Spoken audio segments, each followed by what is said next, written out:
مومن کی شان کیا ہے؟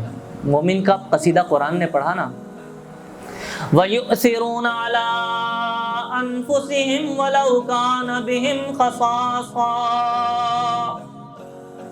یہ مومن کا وصف ہے کہ یہ مال کی محبت ان کے دل میں نہیں ہوتی، ان کا تو دل ہوتا اتنا وسیع ہے، اپنی ضرورت کی چیز شدید ضرورت ہونے کے باوجود دوسرے کو عطا کر دیتے ہیں، یہ ان کی خاصیت ہے۔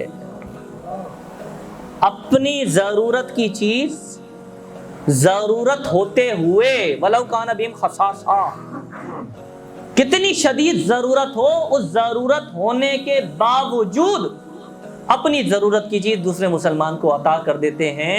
کیوں؟ یہ صرف رحمان کی ان کے قلب میں آ گئی ہے، اللہ لیتا کچھ نہیں ہے، وہ سارا کا سارا عطا کرتا ہے۔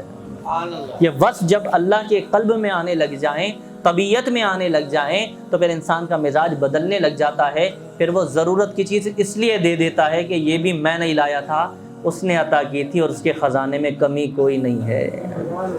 وہ 1 کے بدلے میں 10 دے گا، 10 کے بدلے 70 دے گا، اور قرآن کہتا ہے کہ واللہ یضاعف لمن یشاء، اور رب چاہے تو اس سے بھی زیادہ عطا کرے۔ اللہ کے دین کے نام پہ خرچ کریں، نبی پاک کی شریعت کے کاموں پر خرچ کریں، تاکہ اللہ رب کریم ہمارے مال کو پاک فرما دے اور برکت پیدا فرمائے۔